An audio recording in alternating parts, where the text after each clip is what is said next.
Hello everyone. Now our topic is about the derivation of Schrödinger wave equation. How to derive this equation. ये equation करने से पहले हम इसके बारे में कुछ बेसिक पढ़ लेते हैं, कुछ बेसिक जान लेते हैं. Schrödinger derived a wave equation for a moving particle which is known as Schrödinger fundamental wave equation. Schrödinger equation क्या होती है?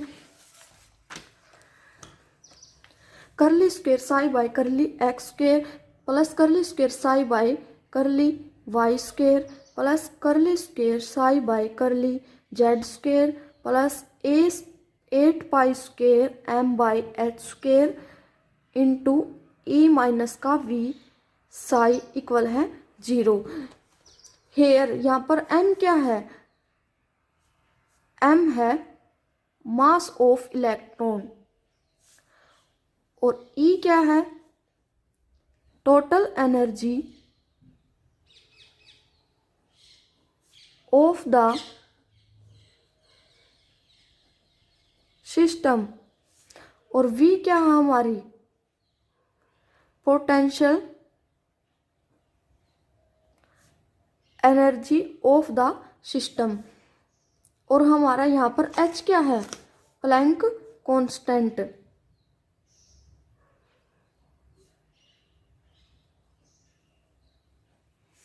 और साई क्या है हमारा? यहाँ पर साई है हमारा एम्पलीट्यूड ऑफ वेव फंक्शन.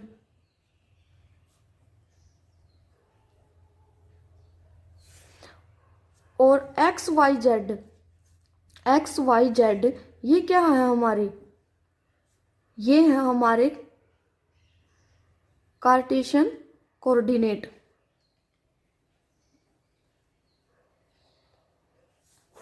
ये क्या है हमारी स्क्रोडिंजर वेव इक्वेशन. इसके अंदर ये मैंने बताई M E V H psi X Y Z हमारे क्या है. Now based on the idea of de Broglie dual nature of matter और ड्यूल बिहेव या फिर हम कह सकते हैं dual behaviour of electron and Heisenberg uncertainty principle, Schrodinger in 1926 derive करता है a wave equation for a moving particle. जो पार्टिकल्स मूव करते हैं उनके लिए वो is called Schrodinger wave equation. एक बार दोबारा रिपीट करती हूँ मैं. Based on the idea of de Broglie dual nature of matter या dual behaviour of electron and Heisenberg uncertainty principle, Schrodinger in 1926 derived a wave equation for a moving particle is called Schrodinger wave equation.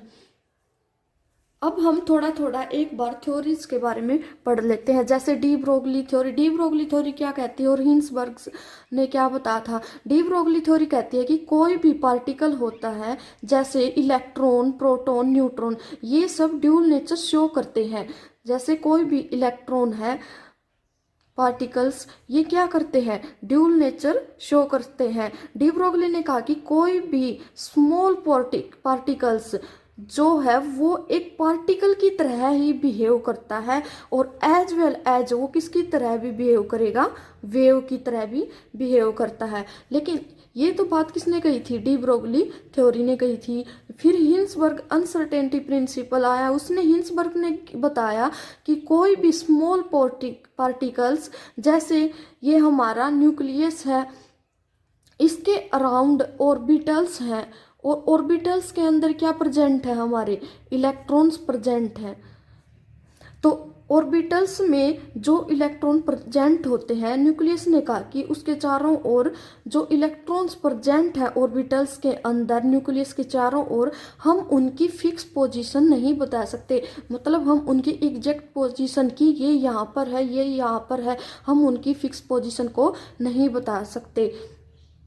फिर next, इन दोनों को base मानकर Schrödinger ने अपनी theory बताई. उसने कहा कि ठीक है, अगर हम इनकी फिक्स पोजीशन नहीं बता सकते या हम इनकी उनकी एग्जैक्ट पोजीशन नहीं बता सकते, कोई भी एग्जैक्ट वैल्यू नहीं बता सकते कि ये इलेक्ट्रॉन यहाँ है, तो हम ऑर्बिटल में उसकी प्रोबेबिलिटी को फाइंड कर सकते हैं। मीन्स इलेक्ट्रॉन कहाँ होंगे अप्रोक्सीमेट, ये हम बता सकते हैं। ये किसने कहा? स्कोडिंजर ने कहा। फिर स्कोडिंजर वेव इक्वेशन ड्राइव करते हैं। अब हम इसका डायरेक्ट डेरिवेशन करेंगे। जैसे according to postulate of quantum mechanics, हमें पता है ए ऑपरेटर साई इक्वल होगा ए साई के। ये क्या, इसको हम लेट कर लेते हैं equation first. Schrodinger equation is a mathematical expression which describe the change of a physical quantity over time in which the quantum effect the operator A operates on psi giving back function psi multiplied by a constant quantity A। किसके साथ multiply था? वो constant quantity A, जिसको हम क्या बोलते हैं? Eigen value भी बोलते हैं। Now for an electron in an atom, किसी एटम में इलेक्ट्रॉन के लिए ऑपरेटर A रिप्रेजेंट करता है एनर्जी ऑपरेटर H ऑपरेटर, या हम इसको हिंसबर्ग अनसर्टेनिटी प्रिंसिपल में भी डिनोट करते हैं। Which operator on wave function psi and A gives eigen value of Hermitian operator and it represent by E. किससे रिप्रेजेंट करेंगे हम? ई से। देन इक्वेशन फर्स्ट क्या थी हमारी? एच ऑपरेटर साई इक्वल है किसके इक्वल है? ई इंटू का साई के। ये हमने इक्वेशन सेकंड लेट कर ली। इसके अंदर एच ऑपरेटर साई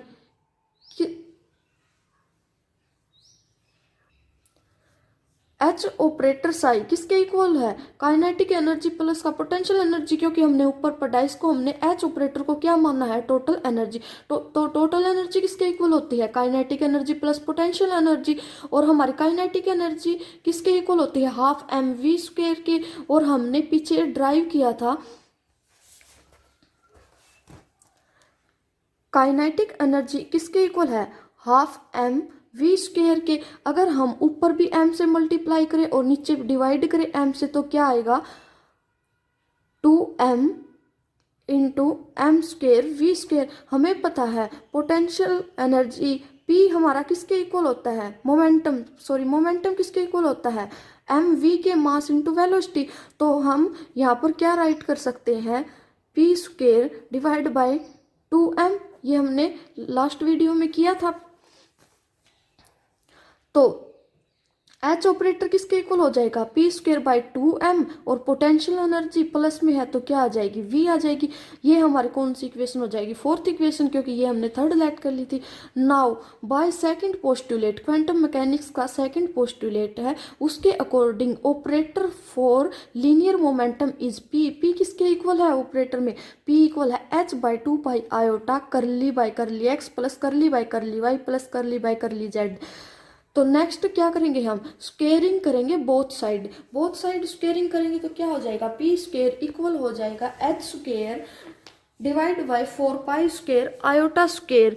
फिर इसका भी स्क्वेयर हो जाएगा तो क्या आ जाएगा? Curly square by curly x square plus curly square by curly y square plus curly square by curly z square. तो पी स्क्वेयर किसके इक्वल हो जाएगा? यहाँ पर आयोटा स्क्वेयर किसके इक्वल होता है? -1 के इक्वल होता है। तो आयोटा स्क्वेयर की वैल्यू क्या हो जाएगी? माइनस। तो h square by 4 pi square और this curly square by curly x square plus curly square by curly y square plus curly square by curly z square.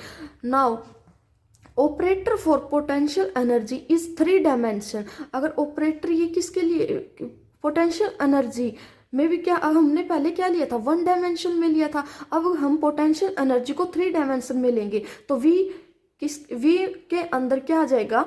x y z coordinates आ जाएंगे तीनों। तो now the value of P square put in equation fourth. जो P square की value है वो किसके अंदर put कर देंगे? इक्वेशन फोर्थ के अंदर पुट कर देंगे। एच ऑपरेटर किसके इक्वल है? P square by 2m plus का v। इसके अंदर हम क्या पुट कर देंगे? पी स्क्वेयर की जो हमने वैल्यू फाइंड की थी ये वैल्यू पुट कर देंगे। अगर हम इसके अंदर ये वैल्यू पुट करेंगे तो हमारा क्या आएगा? तो आएगा एच ऑपरेटर किसके इक्वल हो जाएगा, माइनस का h square bye 4 pi square, P square by 2m था तो 2m तो रहेगा ही, ये पी स्क्वायर की वैल्यू इसके अंदर पुट कर दी, प्लस का v 3 कोऑर्डिनेट्स में है तो x y z लेंगे हम कोऑर्डिनेट, तो एच ऑपरेटर इक्वल होगा माइनस का एच स्क्वायर 4 2 जा 8 pi square m into curly square by curly x square plus curly square by curly y square plus curly square by curly z square plus का V x Y z. ये कौन सी equation बन जाएगी, fifth equation. अब हमें पता है del किसके इक्वल है, curly by curly x plus curly by curly y plus curly by curly Z.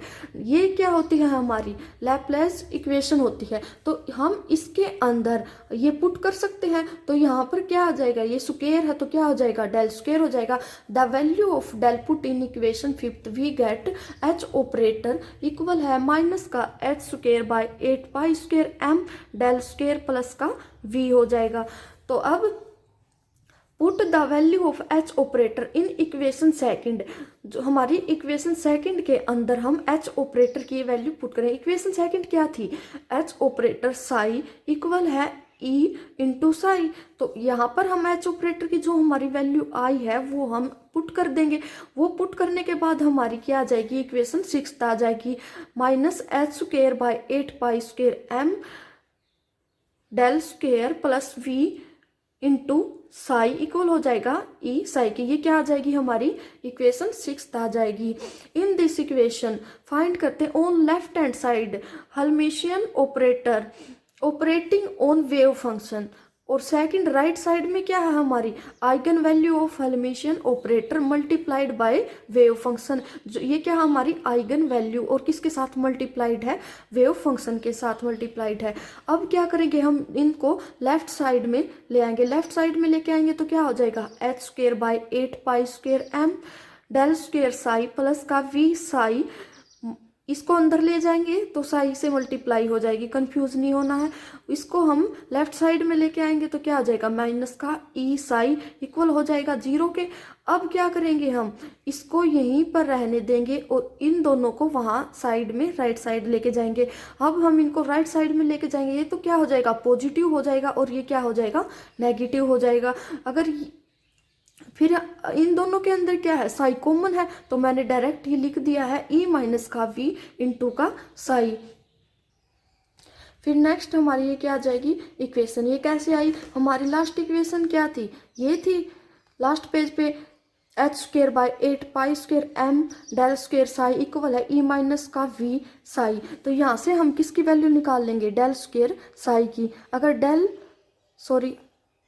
Del square Sai की वैल्यू निकालेंगे तो किसके इक्वल आ जाएगी, ये तो क्या रहेगा, हमारा सेम रहेगा ई माइनस का वी साई। तो ये जो नीचे है ये उस साइड आके मल्टीप्लाई में क्या आ जाएगा, ऊपर आ जाएगा, जो ऊपर है वो नीचे चला जाएगा डिवाइड में।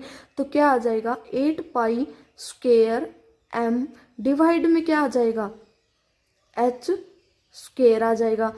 तो ये इसके आगे क्या था, माइनस में निशान था तो हम क्या लिख देंगे, नेगेटिव भी। तो फिर अगर हम इसको इस साइड लेके आते हैं तो हमारा ये क्या बनता है, डेल स्क्वायर